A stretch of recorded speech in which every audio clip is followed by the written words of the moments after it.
tulikuwa na mazungumzo na kampuni ya Yara ambayo inaleta mbolea hapa nchini, kampuni kubwa sana duniani ambayo asili yake ni Norway na baadhi ya mbolea wananunua kutoka Norway.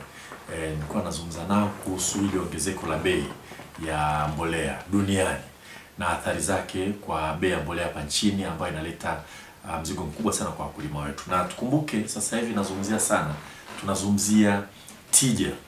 Sasa tija kwa Kiswahili inaweza kuwa na maana mbili. Moja, productivity kwa Kiingereza, nyingine ni yield kwa Kiingereza. Yield ni kiasi gani unakipata kwa ekari moja. Kwa hiyo unapotumia mbolea unaangalia unapata kiasi gani. Lakini productivity unapata kiasi gani kwa gharama zote za uzalishaji, ikiwa ni pamoja na mbolea unazotumia, viuatilifu na ardhi ambayo unaitumia pale.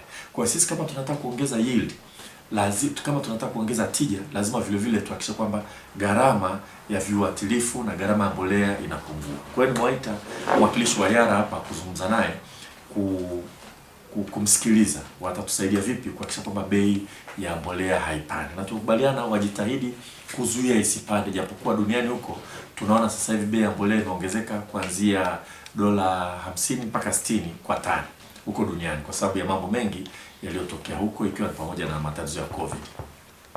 Lakini wenyewe wameniambia mambo ambayo wangependa tuyafanye. Sasa nimewakubalia. Moja, wamenieleza kwamba mzigo wa mbolea, shehena ya mbolea inapofika bandarini inachelewa sana. Wakati mwingine wanajikuta wanalipia mpaka $460 kwa mzigo. Na ile gharama yote inapelekwa kwa mkulima. Kwa hiyo nitafanya ziara mapema wiki ijayo. Nitaenda bandarini kuongea na uongozi wa bandarini kuhakikisha kwamba shehena ya mbolea inapoingia hapa nchini inapewa kipaumbele kushushwa mapema ili kuhakikisha kwamba hatuongezi mzigo kwa mkulima. Kwa hilo natumaini kwamba tutaweza kulitatua. Lakini pili, wamenieleza kwamba wanaomba vibali vya kuingiza mbolea hapa nchini Tanzania afu kuviuza nje, re-export, vitolewe kwa haraka zaidi. Vibali hivyo sasa hivi vinatolewa na waziri. Kwa hiyo wanaanzia pale TFRA wanavileta kwa mkurugenzi analeta kwa waziri anaidhinisha, alafu vinarudi taratibu mpaka TFRA. Matokeo yake tunakuwa na ufanisi mdogo. Kwa hiyo wanaingiza mbolea ambayo ikishaingia hapa nchini, nyingine inauzwa Rwanda, nyingine inauzwa Burundi na inauzwa Zambia na kadhalika. Kwa hiyo nimeamua kuanzia leo vibali vya kuuza mbolea ambayo imeshaingia nchini vitatolewa na TFRA na vitatolewa online.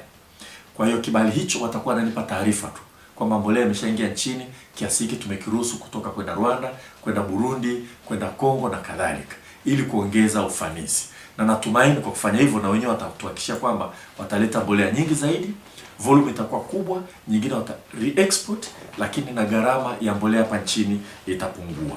Wameniambia vile vile kwamba gharama ya kusafirisha mbolea kwa barabara kwa makampuni waliokuwa nayo inaongezeka kwa 18% kwa sababu TRA wanachaji VAT kwenye huduma ya usafiri kwenye haya magari. Na kwa hiyo ile VAT hatimaye analipa mkulima. Sasa hili nitaongea na hazina, tuangalie namna kama tunaweza kuhakikisha kwamba huduma ya kusafirisha mbolea haitozwi VAT. Ni ukweli kwamba inaweza kuwa ni vigumu sana kuisimamia hiyo, kwa hiyo siwezi kutoa ahadi yoyote. Naamini hazina wataangalia na TRA kama inawezekana wawe exempted, lakini tumegundua kwamba kusafirisha mbolea kwa reli kunapunguza sana gharama. Kwa hiyo tumahimiza mbolea isafirishwe kwa reli kwenda kaskazini na wanafanya hivyo sasa hivi, isafirishwe kwa reli kwenda njia ya kati na wanafanya hivyo sasa hivi. Changamoto imekuwa kwenye TAZARA. Kwa hiyo na TAZARA tutamaliza kuhakikisha kwamba kuanzia sasa hivi, na TFRA wameahidi kwamba kukiwa na shehena inataka kusafirishwa kupelekwa Mbeya na mikoa mingine upande wa kusini na nyanda za juu kusini, basi TAZARA watabeba ule mzigo na hii gharama itapungua. Kwa hiyo tutasukuma hivyo kuhakikisha kwamba tunapunguza gharama ya mbolea. Lakini si hivyo tu, jana nilipitia pale TFRA pale Dar es Salaam, tumekuwa na mazungumzo ya namna gani ya kupunguza gharama ya mbolea. Na moja kati ya vitu ambavyo tumekubaliana ni wao kuongeza muda wa zabuni ambao walikuwa wameitoa, inaitwa pre-qualification, kuhakikisha kwamba watu wengi zaidi wanabidi. Tumekubaliana kwamba zile bid itangazwe kwenye magazeti kama walivyokuwa wamefanya, lakini sasa wapelekewe mabalozi wetu walioko nchi za nje, hasa nchi za Kiarabu, ambapo unaweza kupata mbolea kama urea. wapeleke matangazo ili kama kuna makampuni yanataka kuja yaje kuongeza ushindani, na vile vile matangazo haya yapelekwe kwenye balozi za nje zilizoko hapa Tanzania na zile ambazo zinawakilishwa kutokea Nairobi na nchi nyingine, ili wao wataarifu makampuni yao ambayo yanataka kuingia kwenye ushindani ya bid. Na tumeongeza muda sasa wa kufungua hizo zabuni mpaka tarehe 8 mwezi wa 7. Kwa hiyo natoa tena wito sasa hivi watu wote ambao wanataka kuagiza mbolea kutoka nje, wanataka kuwa shortlisted kwenye hii pre-qualification. Kazi yenyewe itakuwa ni ya mwakani, lakini tungependa tuanze kupata listi kubwa ya washindani. Wakiongeza ushindani, tunaamini kwamba bei itapungua. Na nimeongea na Yara hapa, nimewahimiza na wenyewe wa submit bid. Na makampuni mengine makubwa yote ambayo wanataka kufanya biashara hii. Na kesho nakutana makampuni, nakutana makampuni yote ambayo yamekuwa na kazi ya kuleta mbolea hapa nchini. Nitahimiza na wenyewe wachukue zabuni hiyo, tulete ushindani mkubwa, tusonge mbele. Tuna taasisi moja ukiacha TFRA ambayo sasa hivi tunaitumia kwa ajili ya kusimamia kudhibiti ubora wa mbolea na vile vile kuhakikisha kwamba uagizaji wa mbolea hapa nchini.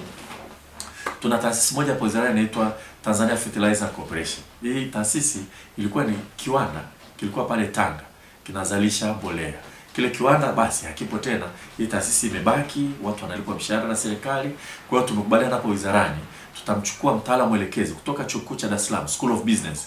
Tutamtafutia mkataba wa miezi 6, aende akakae pale kwenye ile taasisi, aangalie ni nini tunaweza kufanya ile taasisi ifanye kazi vizuri, kwa sababu hii ndio taasisi hasa ambayo itatusaidia zaidi kuagiza mbolea kutoka nje. Tuone kama kuna uwezekano wa taasisi kufanya kazi hiyo. Kama haiwezekani, bora tuifute, kwa sababu ipo taasisi ambayo kwa kweli sasa hivi ipo tu. Na hata kwenye auditing nimeona haikuweza kufanya auditing kipindi kilichopita. Kwa hiyo tutatumia Tanzania Fertilizer Corporation ambayo ipo kuhakikisha kwamba tunatumia kuwa na uwezekano wa kutumia kwenye kuagiza mbolea. Lakini nahimiza Watanzania na watu wote wawekezaji waje wawekeze katika uzalishaji wa mbolea. Nimeambiwa hiyo phosphate ambayo inazalishwa pale Minjingu, kile kiwanda kilichopo pale hakijaweza kuibadilisha ile phosphate wanaita P iweze kutumika mara moja na wakulima.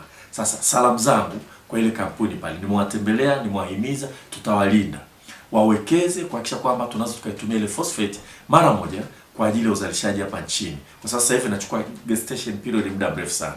La sivyo tutaalika kampuni nyingine iende pale ambayo iko tayari kuhakikisha kwamba wanawekeza kwa teknolojia ya kuitumia ile phosphate mara moja kwa ajili ya kilimo. Na Yara wenyewe nimewaambia wakaangalie pale.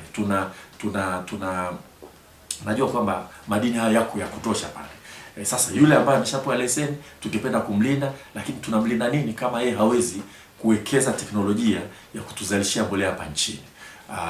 Kwa hilo moja tutaongea na wenzetu wa madini. Ikiwezekana kuwe na ushindani, wanachukua phosphate ile ambayo anaweza kubadilisha. Tuliwaambia vile vile kuhakikisha kwamba mbolea kwa mfano inatumika kwenye tumbaku, waifanyie mabadiliko yanayotakiwa ili baada ya sisi kuagiza mbolea kutoka nje tuagize kutoka Minjingu. Sasa kazi kwao. Mimi nimewaahidi kwamba tutawalinda, wakianza kuzalisha ile, wasipoweka bei kubwa kuliko inayotoka nje, tutahakikisha mbolea yao inatumika. Hawafanyi hivyo, tutatafuta kampuni nyingine kufanya kazi hiyo. Shida yetu sisi, pembejeo zipatikane kwa bei ndogo kwa wakulima ili kuongeza tija. Kama nilivyosema, tija ina maana mbili. Moja kwa Kiingereza inaitwa yield. Yield unazalisha kiasi gani kwa eneo. Lakini maana nyingine ni productivity. Productivity unazalisha kiasi gani kwa nguvu zote ulizoziwekeza katika kulima, ikiwa ni pamoja na eneo, ikiwa ni pamoja na mbolea, ikiwa ni pamoja na viuatilifu, ikiwa ni pamoja na nguvu kazi unayopeleka kule. Kwa hiyo tija ya kweli kwa kweli lazima ni productivity, sio yield tu. Na ili tuweze kufika huko lazima tuhakikishe kwamba pembejeo tunazipata kwa bei rahisi. Kama ambavyo Mheshimiwa Waziri ameeleza, ameendelea kukutana na wadau wa mbolea na leo amekutana na kampuni ya Yara kwa ajili ya kuhakikisha kwamba nchi yetu inaendelea kuwa mzalishaji mkubwa wa mazao mbalimbali ya kilimo, hasa ya chakula pamoja na biashara. Naelewa kwamba moja ya eneo kubwa ambalo wizara imetia mkazo ni kuhusu kuongeza kwa tija, na katika tija moja eneo muhimu ni kuhakikisha kwamba tunaongeza matumizi ya mbolea, mbegu bora, viuatilifu, lakini pamoja na elimu ya huduma za ugani.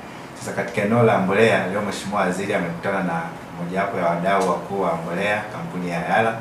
Yako mambo muhimu ambayo ameeleza ambayo ni muhimu na wadau wote wakajua nchini ili kuhakikisha kwamba namna gani tumejipanga, na hususan kuhakikisha kwamba bei za mbolea hazipandi, lakini vile vile ni kwamba wakulima wanapata mbolea kwa wakati. Katika eneo moja ambalo katika kikao hiki cha leo moja ya jambo ambao ametolea maamuzi Mheshimiwa Waziri, kwanza ni kuhakikisha kwamba kampuni zote za mbolea katika swala la utoaji wa vibali, maana yake kwamba kuanzia sasa vibali vya mbolea hasa vya re-export vinavyosafisha kwenda nchi mbalimbali. Tukumbuka kwamba nchi yetu kupitia bandari yetu ya Dar es Salaam, nchi nyingine pia zinategemea mbolea. Kwa hiyo kuanzia sasa hivi vibali vitakuwa vinatolewa moja kwa moja na wakala wa udhibiti wa mbolea kwa maana ya TFRA, na hakutakuwa tena na ulazima wa kupata vibali toka Wizara ya Kilimo, ambayo ilikuwa ni swali linachukua muda mrefu. Kwa hiyo tunaamini kabisa katika hiyo wadau wote watachangamkia fursa hiyo kuhakikisha kwamba mara wanapokuwa wanapata vibali, basi kama kuna ambao mbolea inatakiwa iende nchi nyingine, basi ziweze kwenda kwa haraka,